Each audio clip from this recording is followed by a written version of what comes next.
Paolo, welcome on the episode. Thank you for having me. So, yeah, I was talking to you and you were telling me that how busy your daily life is, like 15, 16 hours work days and not moving much. Yeah. Yeah, I'm coming from the same path, so I understand you. But how was this your life? I mean, was your life always like this? No, I mean, I come from a family that is a farmer family, right? So in a small town in Italy, and when I grew up, Where in Italy, by the way? On the seaside in Liguria, that is a beautiful region in the northwest side of Italy. It's like the main city there is Genoa. Oh, okay. Where the pesto come from. Pesto and focaccia come from Genoa, like the best one. Right? We love Italian food. Yeah. Don't tell me about it. So yeah. How was? I mean, are you coming from an athletic nature sports family? Yeah, I mean, my parents were always kind of obsessed in making us do all the type of sport, or try at least all the type of sports that we could, right? So I've been swimming a lot, like since I was 6 until 14, and also how you say it, agonistic. So you have like high-level events, not of course super professional. Yes, I understand. Then also as an athlete. Yes, and also 8 years of football. Wow. Then I'm skiing since I was 4. Exactly like me. Then karate, and then kickboxing, and so on. That's definitely more than me. I'm more like a ski and tennis guy. Yeah. But you told me that you are like, yes. you were a pro tennis. I mean. Yes, I was a professional tennis player, but I started skiing like you at 4. But what happened after that? I mean, then I started getting also in love with computers, right? Yeah. So I was actually, since over the weekends, I was lucky because my family, my parents were waking up us, myself and my brother, my older brother, at 4:30 in the morning. Every Saturday, we jumped in the car. We travel for 2-3 hours, and then we got to ski, right? All the winters, every single weekend was going to ski. The same story. And it was beautiful because, of course, family time, that you spend time in nature, you learn a sport. Like I have the most fond memories about that time. And of course, then we grew up, and I started coding more and more. Well, I started coding when I was 8. Wow. Right? And I didn't know that. And it took over like as a passion, then became a job, and I started to get like I'm workaholic, right? So basically, you knew that you were going to do this, even when you were 8. Yeah, I'm not talking about Bitcoin and cryptocurrency, no. but coding. Yes, coding. Yes, yes. Coding is like because I was lucky. I'm 38, so 30 years ago the computers were different, and my father was working also for the energy company in Italy, and the energy company, these public companies, public sector companies, were the first at trying to adopt computers to optimize their work, right? And so my father got before almost anyone in Italy to start working on computers. And so he spent the first 2 salaries of his salary to buy the first computer. First, of course, I had like the ZX Spectrum, the Amiga, but the first computer was a 286, was super old computer, and I learned how to assemble it and then start coding, and it just grew in me. This is an incredible story because, I find that this is a passion for you since you were 8, because I'm sure nobody forced you to do this. No, absolutely not. And then it became basically your life and your work. Yeah. And you did great things in the last 30 years. But especially in the last 10 years, you've been one of the deciding people in the crypto world, as far as I can tell. One of the key, not deciding, but key people. Well,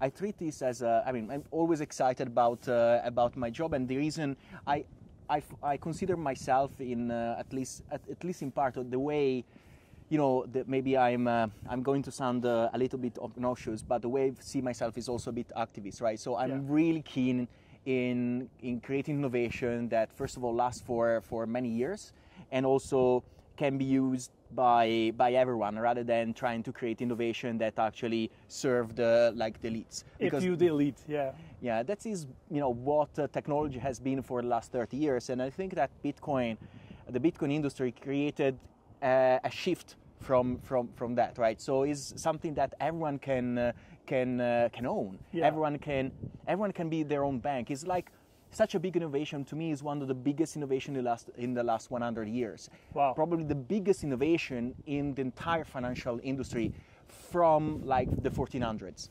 Wow. Of course, you are the expert here. I'm more like a sporting goods expert.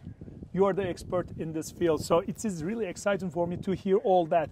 And the thing is, one of the questions I have I have many questions, but one of the questions I have, what do you think about the future of humanity, the technology, since we are a nature sports TV show? Yeah. Our motto is to get people outside, to motivate them, to give them a reason to go outside. And well, when you look at the technology and then sports and being active, like you told me, you're working 16 hours a day, sitting in a chair. Yeah. So there's a conflict over there. What do you see? What do you think about this conflict, and what do you see as a future for people, technology and sports, and having an active life in technology? How do you define it? So as part of my memories, right? So also to buy my first laptop that was like this thick. Yes, I remember that. I worked for several months as in my uncle's farm, right? Waking up at 6 in the morning and going bed completely destroyed at 7 p.m. right? Because and the crazy thing is that my family was all about that. Was like, when I think about my work, yes, I work 16 hours per day. It's more a mental work, but I feel like I'm cheating, because the real people that were really working were working outside, were working 12 hours per day, but they were breaking their back, right? So in a way, I feel like technology is definitely helping us to simplify any type of job, but we are losing the contact with nature, and that is a huge issue, right? So for example, yes, I work a lot. I try to train 3 times per week. Otherwise, I feel like even in my work, if I'm sitting on a chair for 16 hours per day and I'm not training myself, then at 45 my back will hurt, my knees will hurt, and I will never be able to sustain even the mental stress, because my work is mainly mental stress. And then, but if you are not ready physically, I don't think you can survive to the even mental stress. This is actually what I was going to add, because this is one of the things I believe. Mental health and physical health, they go together. Almost all over the world agrees on that now. So when we are in the technological, and look at the teenagers now, who are, for example, my daughter is 15, and they were born to screens. And now they're growing with screens. So she's playing volleyball, and as an athlete, she's of course not a pro athlete, but she's a candidate to be a pro athlete. And I'm very happy that she's into sports, because I think technology is a great thing, and Bitcoin and the cryptocurrency is a part of the technology which comes to our life. Something new comes to our life every day as a technological side. But I think when we're doing all this, like you said, this active side becomes more and more important, because we are sitting more and more. Yeah, I think work-life balance is really important, and I think when this is for me, this day is probably the first day that I'm really not sitting in front of a computer for several hours in the entire day, and it's but it feels good. And it's a great day to be outside. And I really feel honored and happy that we took you outside in a beautiful day like this. We gave you an excuse to go out at least.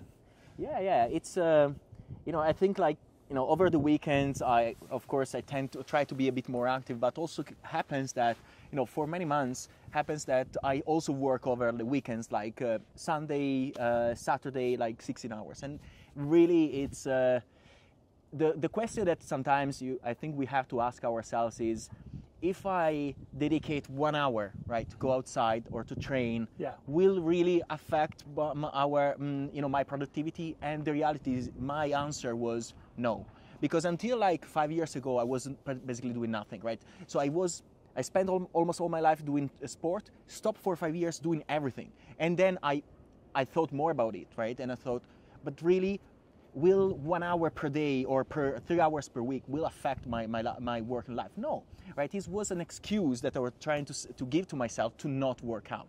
Mm-hmm. And then I set my mind on it and then started working out, and I feel much, much better now. And you are more productive at work as well. Absolutely. Paolo, I know a little bit what Bitcoin is, but some people who view, they might have no idea, and some people have wrong idea. Because Bitcoin, to me, correct me if I'm wrong, like US dollar, like Turkish lira, like euro, it's a part of the monetary system. Like it's a payment method. Yeah. Am I correct? It is a payment method. Yeah, but what is it exactly? Because everybody talks about this Satoshi Nakamura, right? Nakamoto, sorry, Satoshi Nakamoto. Yeah. And all this story, is this a made-up story, or is what part of it is real and what part of it is fictional? What part of it is important, basically?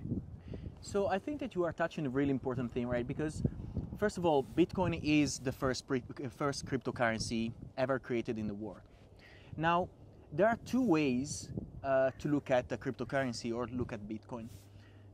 Many people know the cryptocurrency world as a way of speculate and get rich. Yes. But I think the most important part, and you touched upon it, is remember the history. In everything we do, is really trivial. It's really important that we remember the history. We remember why something started, why a movement started. Because if we start losing the history, it's like humanity. If we if we lose our history, we don't know where we came from. We don't know why we got here in this way, right? So we don't know which battles we took in order to get there. Because we were born into monetary system, but actually at the beginning there was no money. Exactly. So the reason to exist of Bitcoin was actually as a response of the 2007-2008 financial crisis, right? We remember, I mean, maybe the younger generation does not remember the pain, the issues in just what is about 13 years ago, right? Yeah. So 14 years ago. And unfortunately, back then, all the major banks had issues, right? Many banks failed in 2007, 2008. We remember like Lehman Brothers and all these ones, right? And that was a symptom that the traditional financial system was so corrupt, so over-bloated of bad debt that causes everything to fall down. So it was like a bubble that kept growing and growing and growing, and it couldn't stand anymore in 2007, right? So then it popped and left many people without a job. And we are talking about hundreds of thousands of people, millions in the world. Millions. But also people were completely bankrupt, right? Families lost money because they lost money in investment. They lost their houses. Yes, they lost their houses. And these investments were guaranteed by these bankers, right? Yeah. So then a group of scientists, a group of coders, developers, and activists, scientists, coders, and what we call them like white hats, so that are the good hackers, right? They work on a project that was called Bitcoin, and in 2008 was the 31st of October, so Halloween. They published the white paper, so that was the explanation, the idea around Bitcoin, right? And they in the first week of 2009 was the 3rd of January. The Bitcoin network started, and the first block was mined. The idea around Bitcoin, the base technology of Bitcoin is called blockchain. But there is no one single owner. It's not like a company. It's not like Microsoft, somebody owns it. Exactly. It's like internet, Internet does not have one owner and one founder. Exactly. Could we? Yes, we can make that comparison. So the idea of Bitcoin was, we cannot trust the banks. The banks are made by people, right? So what we can trust in this world is math, right? Because math and physics are something that are unbreakable, right? Yeah. So universal truth. Yes, you cannot overcome the speed of light. Yeah. And no one proved that yet. They say so. And also math is like even more pure, right? Yeah, So, yeah. and the idea was, okay, if we cannot trust humans, Yeah. but we can trust a mathematical model that everyone in the world, every single computer in the world, there are billions of computers in the world, Yeah. they can verify it. So billions of computers potentially can verify that no one in this system can cheat because it's all transparent. We are sick and tired of the non-transparency of the banking system. Let's create something that is governed by math, is transparent, and no one can cheat. And is becoming, as you said, the perfect connection is with the internet, because now Bitcoin is considered internet money. Because internet is also, for me, transparency. Yeah. Because when you go on internet, nobody can control it, and you can find all the data you want. On anyone, on any company, you can find everything you want. Of course, besides the secret documents of a company or government. Yeah, I think in a way that is exactly the ethos of internet. Why it started, it was a way to create a new way of sharing information, right? So information is power, and information should be democratic. Everyone should get access to information. Let's remember, though, that as many technologies, also internet is going towards the direction of being more and more centralized in the hands of the big tech, right? For example, now you have Google. Yeah. So if you search something on Google, Google can decide what they will make you find or not. Yeah. And so, in a way, we need, now that we have internet money, that is Bitcoin, there are projects that also we as Bitfinex and Tether, we are working on, that are pushing towards a more more free version, a more uncensorable version of internet. Because I remember when I started using internet when I was like probably 10 years old, and was 94, I think. It was completely slow and completely another thing, right? Google was not even there. No, because I remember since I was graduated from college in Denver, in the United States, which is basically the founder of internet as a country, in 1997. When I graduated from college, there was almost no internet. Yeah. I mean, it wasn't known to everyone, Yeah. That's what I'm saying. Yeah, I mean... We had the intranet. Yeah. We had the intranet for the college, but internet was something unknown to me, even in 1997. And imagine in Europe that I think even if you or like most of your peers at the university discovered internet in 97, in Europe became real much later than that, right? Yeah. So I think the majority of the people discovered internet in Europe between 2004 and 2007. I agree.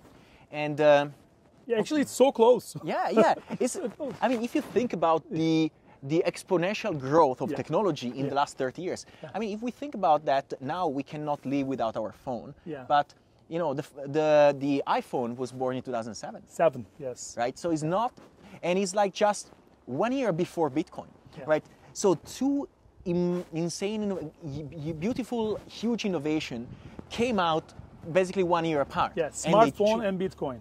And they are changing the life of millions of people.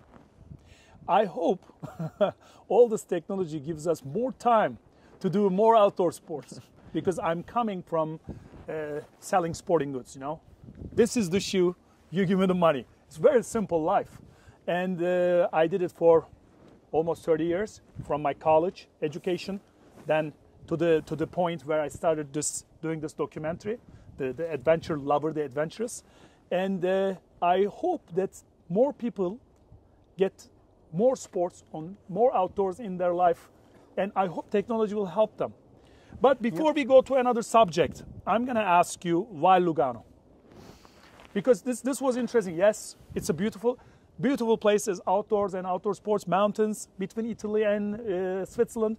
But this is not probably the reason why you chose for Plan B. Maybe you can tell us a little bit Plan B and why you choose Lugano. So Plan B is an initiative that is made by, it's called public-private initiative, where you have one side, you have the institutions. So Public-private initiative. Exactly.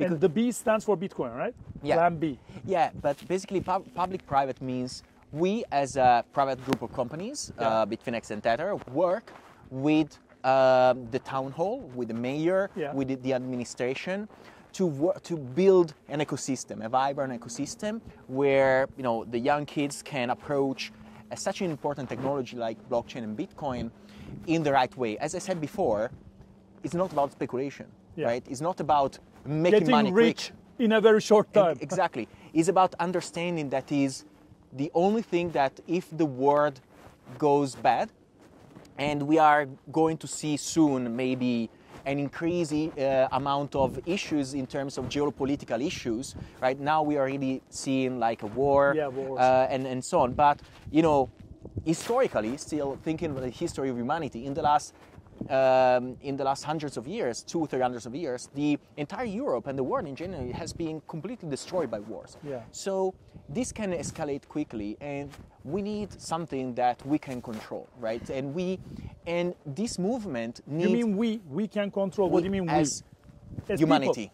People. As people. Yes, as people. As public. Exactly. Not the governments, public. Exactly. We as peers, right? Peers, I like really the word peers because it means like we are all equal and we are all accruing to as like human beings. Exactly. Yeah. And so eventually, like I think that if we have a technology, if we keep working on this technology, we can grow the adoption, we can showcase the adoption, and we can showcase in order to demonstrate how powerful it is, how important it is for people to not speculate on it, but hold like a small portion even of their wealth, right, on their smartphone. Is a different sensation, right? You wake up in the morning and you can feel that your money is yours, right? Before you wake up in the morning and you knew that you had a bank account, but if you give the money to a bank, right, we are seeing Credit Suisse, we are seeing Silicon Valley Bank and so on, right? You give money to a bank, you have a credit with the bank, but the money not necessarily is there for you to withdraw it when you need it, right? And Bitcoin completely changed that. Bitcoin gives you the opportunity of holding your own money, being your own bank. That is a feeling that no one could have before Bitcoin. And that is the important part, right? So it's a new sense of freedom, right? For me, it's like going outdoors is freedom, right? Yeah. But also knowing that you can go outdoors and you can go wherever, right? Yeah. You can bring your wealth with you because you worked so hard for that money, right? That can be small, can be a lot, doesn't matter, but it's yours, and you can keep it with you, right? Yeah, I saw you yesterday paying the restaurant with Bitcoin from your smartphone. Yeah. And then today, this morning, when we were picking up our bikes, again, you used your telephone to pay for it with Bitcoin, which is something I saw first time in my life. Yeah. And for many people, I think it's a first. I think it's exactly what we wanted. So you asked me why Lugano. Yeah. The reason is we wanted to find a place that has, first of all, Lugano has 70,000 inhabitants. So it's not a huge city, but it's not even a small city. Then, but has 3 universities. So, and it's really a lot compared. So 10% of the population is students. So you can see how education is important here, and how students are part of the ecosystem of the city. Yeah. So this is really important if we want to, because if we want to educate people, if we want to spread the word, if we want to teach how it works, we need to start from the students, right? So because they are the ones that need to build the technology, they are the one that need to teach this technology. So education was critical. A place where we could find an administration that will listen to us and would be willing to work with us, right? Because and has an open mind. Yes, because this is a really difficult undertaking, right? So because it's you have to explain something that is extremely technological to a population that is not all about technology. You have grocery stores, right? You have sports stores, and everyone has his own job and has his own family. He doesn't have like ton of free time to understand what the hell is is Bitcoin. So you have to teach them in a way that is simple, but is careful. So that's what I like here, right? So the city has taken with us this approach of education first, and then working with the 3 universities, we signed an MOU, Memorandum of Understanding, with these 3 universities so that we could create courses with them to teach how blockchain works, how blockchain can be used in the day-to-day life of people. I didn't know that. So in the universities here in Lugano, they have classes Yes. about Bitcoin. Yes. Wow. I think it's we wanted to start with a scientific approach, right? If you go in a new place and you start like preaching Bitcoins, like won't work because people will not have the basis to understand it. So if you have to tackle the education and the penetration of the information from different point of views, from the student side and the merchant. So you said yes. You told before that you have seen me paying in shops with Bitcoin, and we are selecting shops and we are spreading out. We have more than 200 shops in Lugano that now are part of the Bitcoin system. Yeah, the Bitcoin system. They accept Bitcoin, Tether, and the Luga, that is the stable coin of the city. Yeah, So, Luga, yeah, coming from Lugano, right? exactly. And so this is all these shop owners, right? So, and it's also about inclusion, right? If you have like Japanese tourists will have a Japanese credit card in Japanese yen. They will go in a shop in Lugano and they're used to be able to pay, and the merchant will receive Swiss francs, right? Yeah. But before, if I am a citizen and I own Bitcoin, right, as a Japanese person would own yen, right? So it's another currency, right? I need to be able to pay as anyone else. It's about inclusion, right? So I want to use a different type of currency. I should be able to pay with that type of currency wherever I go. And that is what we are trying to demonstrate here. And, you know, one of the main critics is, okay, but Bitcoin is volatile, can change the price. Yeah. The way we made it is that the merchants can decide if they want an instant conversion. So they can receive immediately Swiss franc or keep like 1% in Bitcoin, 5% Bitcoin, 10%, and so on. It's all about them. We don't want to put them at risk, but we are giving them the best tool. Yes, that's it.